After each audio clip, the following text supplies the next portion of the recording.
The desperate call emerges empire. The sky above Varan 4 burned red as enemy warships rained destruction from above. Explosions lit up the night, shaking the ground and sending waves of dust and fire through the ruined city. People ran, screaming, searching for shelter, but there was none.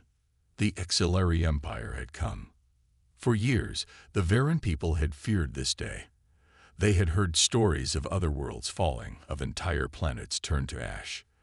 The Exilari were ruthless conquerors, a species that believed only in power. They sent no warnings. They gave no mercy. When their fleet arrived, surrender was not an option. Only death or slavery. Commander Rayleigh stood on the shattered balcony of the Resistance headquarters, watching his world burn.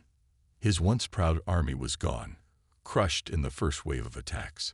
Now, only a few hundred fighters remained, scattered across the city, hiding in tunnels like hunted prey. He turned to his communication officer, Lieutenant Mara, her face pale and covered in dust. "Are we still transmitting?" Rayleigh asked. Mara swallowed hard and checked the console. The long-range distress beacon was still sending out its desperate call for help. But who would answer? "The signal is weak, but it's out there," she said, voice shaking. "But, Commander, no one is coming." Rayleigh clenched his fists. She was right. Varan 4 was just a small colony world, far from the heart of the galaxy. The Galactic Council would never interfere. They had treaties with the Exilari. They would not risk war. He exhaled slowly. "We keep sending it. Until the end." Above them, the Exilari command ship loomed like a black fortress in the sky. It was said that no force had ever defeated it in battle. The Exilari warlord, High General Vortak, had led countless invasions, leaving nothing but destruction in his path. Inside his war chamber, Vortak watched the planet's destruction with cold amusement. A Varan officer was dragged before him, beaten and bloody. The prisoner spat at Vortak's feet. "You think you are strong," the prisoner said, voice full of defiance. "But there is one force in the galaxy that even you fear." Vortak smirked. "And who might that be?" The prisoner lifted his head, eyes filled with fire. "Humans." A strange silence filled the chamber. For a moment, Vortak's expression darkened, but then he laughed. "Humans?" he scoffed. "They are nothing but a savage, primitive species. They are weak. They hide in their little system, too afraid to challenge us. What can they do?" The prisoner's smile did not fade. "You should pray you never find out." With a flick of his hand, Vortak ordered the execution. The body was dragged away, lifeless. "Humans," he muttered again, shaking his head. "Nothing but a myth." But far away, beyond the edges of known space, something stirred.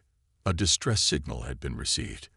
A message echoed through the void, one that reached the ears of those who had been watching, waiting, preparing. On the bridge of a colossal human warship, Captain Elias Carter stood with arms crossed, eyes locked on the incoming transmission. "Varan 4, his lieutenant reported. "Under siege by the Exilari Empire. They're calling for help." Carter didn't speak for a moment. He stared at the holographic display of the burning planet. His jaw tightened. "And the Galactic Council?" he finally asked. "They're ignoring it, sir." Of course they were. The Council never acted unless it benefited them. They feared the Exilari. They feared war. But humans did not fear war. Carter exhaled slowly, then turned to his crew. "Prepare the fleet," he ordered. "Set course for Varan 4. The officers on the bridge nodded. Engines roared to life. Steel and fire awakened. The Exilari believed no one would come. But they were wrong. Humanity had heard the call, and they were bringing war. The war drums of humanity. The void of space rippled as the human fleet tore through the stars. Massive warships, forged from steel and fury, moved like silent predators through the darkness. They traveled without hesitation, without doubt. Their destination, Varan 4. On the bridge of the HSS Vindicator, Captain Elias Carter stood tall, his gaze locked onto the holographic display of the burning planet. He could already picture the auxiliary warships, their sleek black hulls cutting through the sky like carrion birds picking at a fresh quartz. "They won't expect us," his tactical officer, Commander Riker, muttered. Carter didn't look away from the display. "That's their mistake." For decades, the auxiliary empire had dismissed humanity as a minor species, a primitive race confined to their own sector of space. But humans had a saying, "Never poke a sleeping beast." And the auxiliary, they had woken the beast. "Sir," Lieutenant Vale called from the communications station. "We've intercepted a transmission from the auxiliary command ship." "Let's hear it." The bridge filled with the deep, guttural voice of High General Vortak. "Varan 4 belongs to the auxiliary empire," the warlord declared, his voice dripping with arrogance. "Any interference will be seen as an act of war. We do not negotiate. We do not show mercy. This is your only warning." Silence filled the human warship's bridge. The crew waited for Carter's response. Slowly, a smirk tugged at the captain's lips. "Open a channel," he ordered. The communication officer nodded. "Channel open, sir." Carter stepped forward, his voice calm, controlled. "This is Captain Elias Carter of the Terran Warfleet," he said. "We received a distress call from Varan 4. You attacked a world that wasn't yours. You burned their cities, killed their people." He let the words sink in before adding, "And now, you've made it our problem." There was a brief pause. Then, laughter. "You dare threaten the auxiliary?" Vortak's voice was filled with amusement. "Foolish humans, your fleets are nothing but rusted relics. Your species is weak. Stand down or be erased." Carter exhaled, shaking his head. "You don't understand, do you?" His fingers hovered over the tactical display, where dozens of human warships had already begun positioning themselves for attack. "We're not here to negotiate." Then he gave the order. "Engage." Fire and fury. In an instant, the darkness of space erupted into chaos. The first human battleships unleashed hell, beams of pure energy cutting through the void, colliding with the auxiliary cruisers in fiery explosions. The auxiliary fleet, once confident in its supremacy, found itself outmaneuvered, outgunned, and outclassed. On the auxiliary flagship, General Vortak's amusement vanished as he watched his ships crumble under the human assault. "Impossible," he snarled, his claws digging into the control panel. "They're just humans. They're not supposed to be this strong." But they were. The Terran Warfleet wasn't like any enemy the auxiliary had ever faced. Humans didn't fight with honor.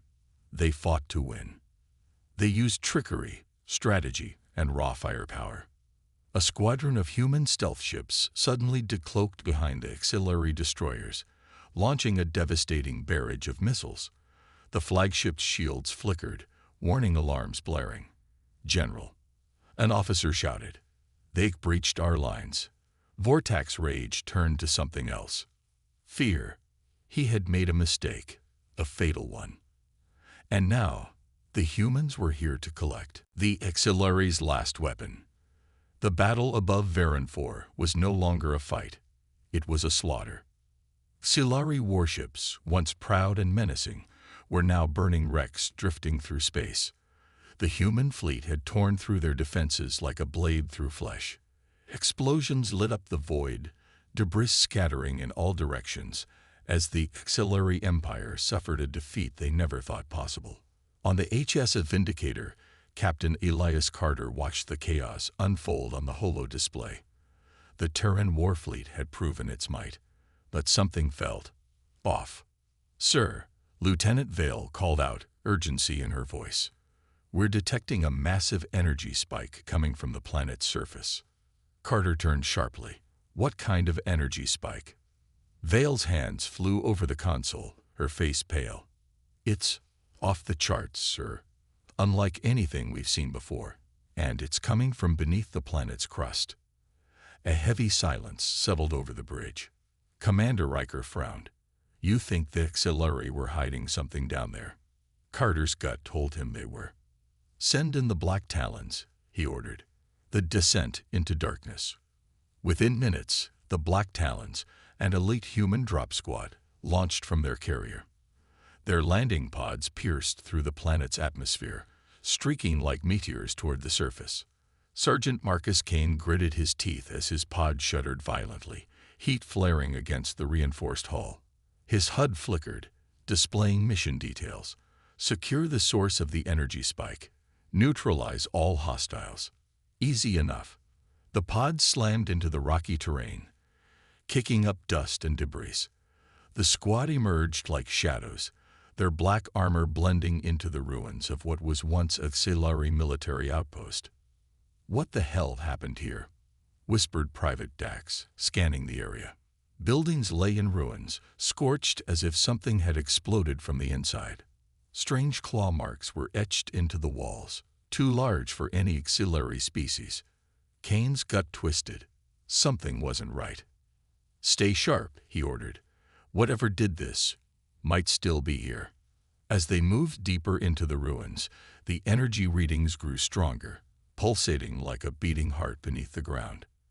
Then they found it. A massive metallic door, ancient and covered in HFY warning symbols. Sir, Dax gulped, this looks like a containment facility.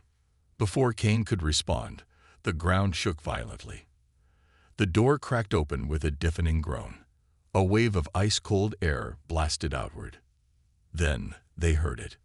A low, inhuman growl that sent a primal chill down their spines. Something was waking up. Something that HFY had feared enough to bury. And now it was free. The awakening of the forgotten.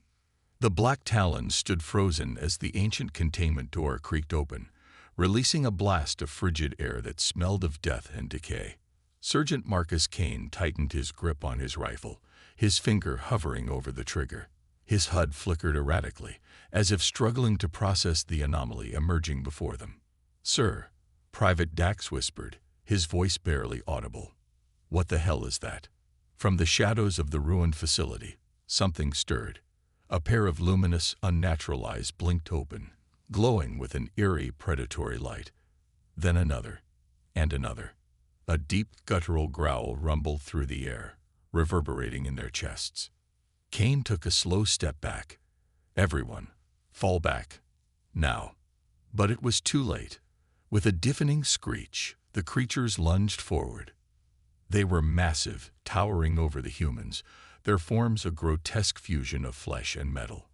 Their elongated limbs ended in razor-sharp claws, and biomechanical plating jutted out from their twisted bodies.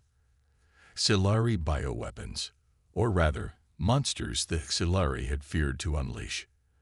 They had been locked away for a reason, a battle against the unthinkable. Gunfire erupted in the darkness. Kane and his team unleashed hell, their pulse rifles ripping into the creature's twisted flesh. But the beasts didn't slow down. Rounds that should have dropped an armored soldier barely staggered them. Their wounds closed almost instantly, as if their flesh was alive, adapting. Damn it, Kane shouted. Switch to incendiary rounds. Flames roared through the facility as the squad set the creatures ablaze. The monsters shrieked, their bodies writhing as the fire licked across their unnatural forms. For a moment, it seemed like they were winning. Then, the flames vanished.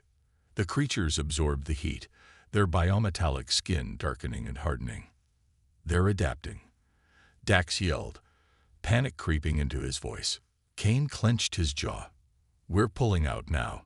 But as they turned to retreat, the ground beneath them collapsed. Buried secrets and desperate choices, the squad tumbled into the abyss, crashing into the depths of the ancient facility. The air was thick with dust and the scent of something old. Something wrong. Kane groaned, forcing himself to his feet. His HUD was glitching, struggling to process their surroundings. Report, he barked. One by one, his team responded, battered but alive. Except for one. Dax? Kane called, his voice echoing. Silence. Then, A blood-curdling scream. Kane whipped around just in time to see a shadow dragging Dax into the darkness. No. He lunged forward, but it was too late. Dax was gone. And in the distance, a voice, twisted and unnatural, whispered, "You should not have come here, human." The creatures had been waiting. And now, they were free. The lost weapon of the ancients. The air was thick with tension, the only sound the ragged breaths of the black talons as they stood in the darkness, gripping their weapons. Sergeant Marcus Kane forced himself to remain calm, his mind racing. Dax was gone, dragged into the abyss by something beyond comprehension. They were trapped, deep beneath Varan 4, in what was once a Silari containment facility. But now it was a tomb. We should not have come here. The eerie whisper still echoed in his ears. "Sir," Lieutenant Reese said, her voice tense, "our comms are completely fried. We're cut off." Kane clenched his jaw. Of course they were. The creatures, the biomechanical nightmares the Silari had locked away, were hunting them. And worse, something else was down here, something older. The door of the dead. Their only way forward was through a tunnel lined with alien carvings, symbols pulsing with a dim blue glow. They weren't Silari. They belonged to something else. As the squad moved forward, the tunnel opened into a massive underground chamber. In the center stood a titanic metal door, sealed tight, covered in strange markings that seemed to shift as they watched. "What is this place?" Private Orin whispered, awe and fear mixing in his voice. Kane exhaled slowly, something that Silari never meant to open. But the creatures, they wanted it open. That's why they had been waiting. That's why they had let the humans come this far. And now, the humans had led them straight to it. A distant screech tore through the cavern, sending a shiver down every soldier's spine. Reese spun around. Movement. They're coming. Kane acted fast. "Get that door open. Now." The awakening of a dead god. The squad scrambled, trying to force the ancient door open, their suits straining against the unknown metal. Behind them, shadows moved. The creatures watched, their glowing eyes unblinking, their bodies twitching in eerie anticipation. They weren't attacking. They were waiting. Waiting for the humans to do what they could not. "Come on," Reese grunted, slamming her shoulder against the door. "We're sitting ducks out here." Then, a deep tremor rumbled through the cavern. The markings on the door blazed to life. A cold gust of air swept through the chamber. And the door. It opened. A wave of darkness rolled out, washing over them like a flood. Their visors glitched, their HUDs flashing red warnings. Kane barely managed to breathe before he heard it. A voice, deep and ancient, speaking in a language that sent shivers through his bones. Then, it spoke in human tongue. "At last, you have come." The black talons turned, weapons raised, and from the darkness, something stepped forward. The Warborn awakens. The chamber shuddered as the presence stepped forward, its form obscured by the swirling darkness. The black talons stood frozen, every instinct in their bodies screaming to run, but there was nowhere to go. Sergeant Marcus Kane tightened his grip on his rifle, sweat dripping down his face. The creatures, the biomechanical horrors that had stalked them, remained motionless. They were not the apex predators here. The thing emerging from the black void was a pair of piercing silver eyes locked onto Kane. "You are not Silari." The voice rumbled, ancient and heavy with power. It was not a question. The air crackled with unseen energy. The ground groaned beneath their feet. Then, finally, the shadows parted, and what they saw was not a monster. It was a warrior. The forgotten soldier. Towering over them, the figure was clad in titanium-like armor, etched with the same shifting symbols as the chamber walls. Scared, battle-worn. It was no mindless entity. It had the aura of a commander, a warlord. But its flesh, not human, not Silari. Something more, something older, Lieutenant Reese whispered, "What is that?" The beam tilted its head, studying them. "You do not know my name," it said, more to itself than to them. "Then my people are truly gone." Kane dared a step forward. "Who are you?" A silence stretched between them. Then the figure spoke. "I was once called Avaran, Supreme Warborn of the Anshar Dominion. And you," its silver eyes burned into Kane's, "you are Deathworlders." It was not an insult. It was a statement of recognition. The black talons exchanged uneasy glances. Avaran looked past them, toward the creatures, still watching, still waiting. These abominations were once weapons of war, forged in desperation by the Exilari. When they realized what they had created, they locked them away. He turned back to the humans. "You have made a grave mistake opening this place. The doom that follows." A horrific screech erupted from behind them. The creatures lunged, but not at the humans. At Avaran. They swarmed him, their monstrous bodies twisting and shrieking, their claws slashing at his armor. But he did not flinch. With one motion, Avaran raised his hand, and the air itself rippled. A shockwave of pure force erupted outward, sending the creatures slamming into the walls. Some were instantly reduced to ash. The remaining beasts shrieked in terror. They had waited for the door to open, but they had also feared what was inside. Avaran cracked his neck, his silver eyes glowing brighter. "You should leave, Deathworlders. This battle is mine." Kane hesitated. "And if we don't?" Avaran looked at him, then beyond, to the darkness where something else stirred. "Then you will die alongside me." A roar shook the cavern. The real enemy had awakened, and the war was far from over. Final cliffhanger. Avaran was not the threat. He was the only thing keeping the true horror at bay. But can the Black Talons trust him? Or will they have to fight against both an ancient warrior and the monsters he was meant to contain? Their choices will determine the fate of more than just their own lives, because whatever was down here was never meant to see the light of day again. The Forgotten War. The ground trembled, sending cracks splintering through the ancient stone. A sound, low and unnatural, rumbled from the darkness beyond Avaran. It was waking up.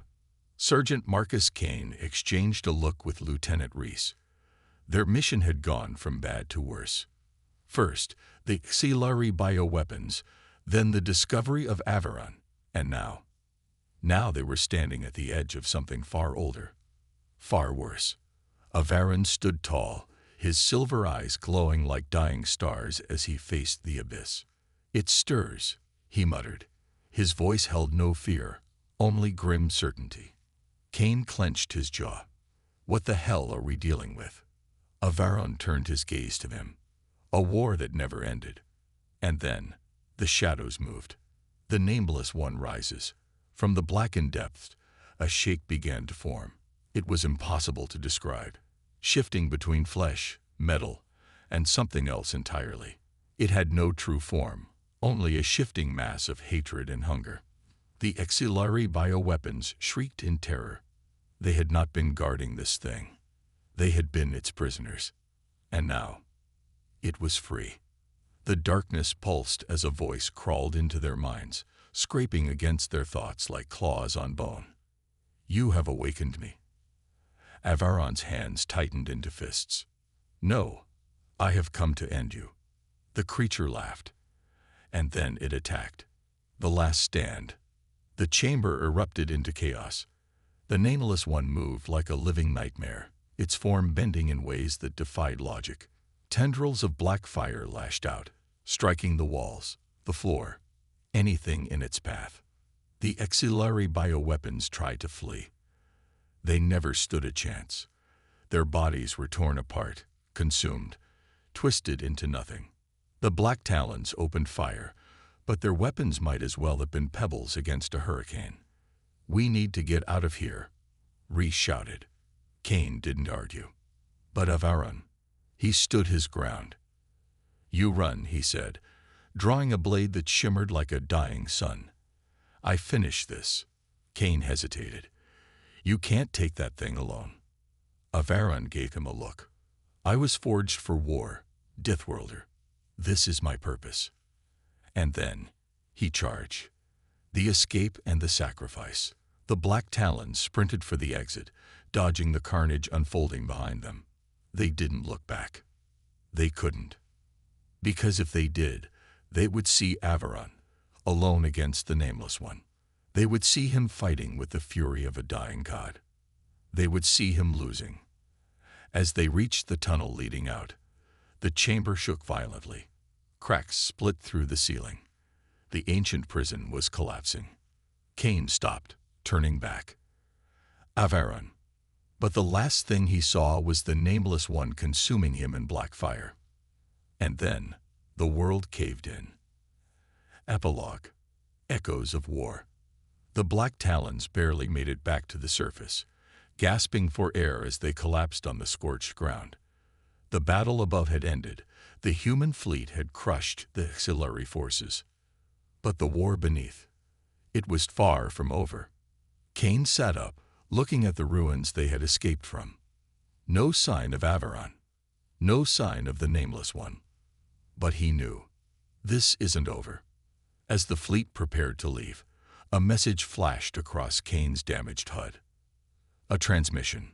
A single word. A voice he recognized. Survive. Avaron was still out there. And so was the Nameless One. The war had only just begun.